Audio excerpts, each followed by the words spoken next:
Bienvenida o bienvenido. Hoy nos metemos de lleno en unas fuentes muy interesantes sobre cómo ve la psicología moderna esto de la creatividad. Sí, porque los textos señalan que, sobre todo en el siglo XX, la cosa cambió. Se empezó a ver la creatividad más allá del arte, ¿no?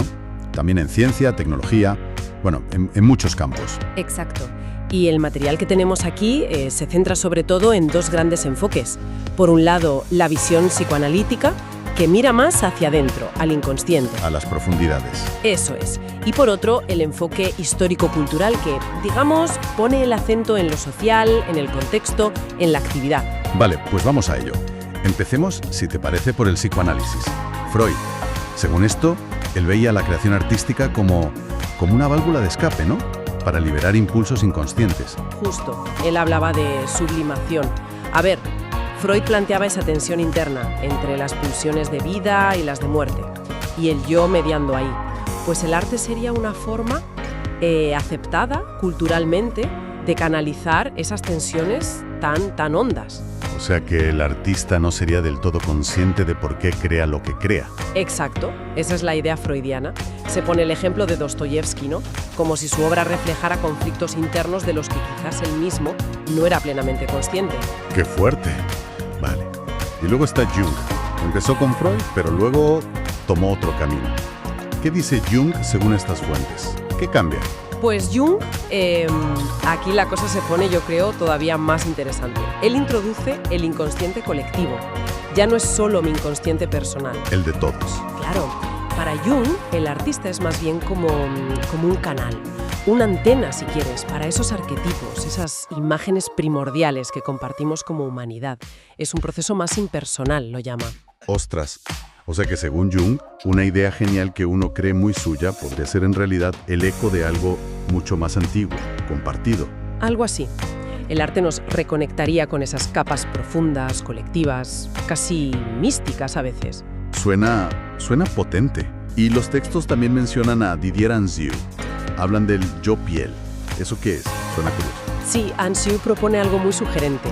Vincula lo psíquico a lo corporal, pero sobre todo a la piel, al tacto, como nuestra primera frontera con el mundo. Yeah. Entonces, crear sería como trabajarse a sí mismo, dice él. Construir una especie de segunda piel, pero simbólica. Hecha de palabras, de imágenes, de sonidos. Una piel simbólica. ¿Para qué? Pues para dar forma a lo que no tiene forma, para contener ansiedades, incluso para reparar heridas psíquicas. La obra funciona como una envoltura, como un límite. Y ahí hay una tensión, dice Anzieu, entre crear y destruir. Entendido. Como si necesitáramos esa piel artística para sostenernos psíquicamente. Vale, muy interesante esta mirada hacia adentro. Pero decías que había otra perspectiva, ¿no? La de Vygotsky. Exacto. Vygotsky le da una vuelta completa. Él pertenece a la corriente histórico-cultural y para él lo fundamental es el entorno social, la cultura. ¿Cómo influye eso? Pues Vygotsky dice que en nuestro pensamiento las funciones psicológicas superiores se forman desde fuera hacia adentro. Primero interactuamos socialmente. Usamos herramientas, signos, el lenguaje es clave, claro. Y luego todo eso lo interiorizamos. O sea, toda función aparece primero en el plano social, entre personas, y después en el plano individual, dentro de uno. Entonces, la creatividad, para Vygotsky, no es algo que brota del individuo aislado. No, para nada. Es fundamentalmente social. De hecho, él describe el arte como una técnica social de la emoción. Una técnica social de la emoción. Sí, el arte permite coger emociones muy personales y darles una forma simbólica, una forma que otros puedan entender, compartir. Conecta lo individual y lo colectivo. Por eso es tan importante en la educación, dice él, para unir pensamiento y emoción. Claro. Y la creatividad, basada en la imaginación, pues es un proceso colectivo, histórico, no un don individual y ya. ¿Y la imaginación? ¿De dónde sale según Vygotsky si todo viene de fuera? Buena pregunta. Pues se alimenta de la experiencia. Vygotsky dice que la imaginación lo que hace es combinar elementos de nuestra experiencia pasada para crear algo nuevo, algo que nos proyecta al futuro. O sea que no es fantasear por fantasear. No. Es una reelaboración activa de lo vivido.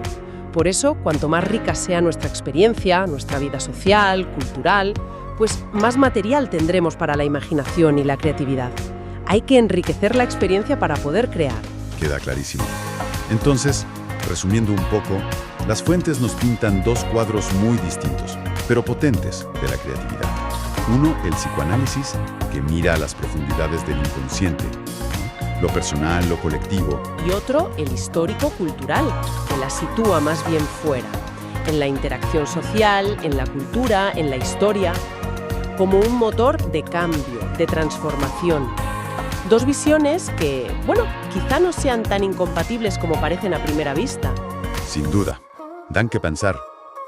Y como reflexión final, algo que se desprende de estos textos para quienes nos escuchan, si la creatividad bebe tanto de ese mundo interior como del mundo exterior que compartimos, ¿de qué maneras podríamos, quizá, nutrir ambas fuentes de forma más consciente en nuestro día a día?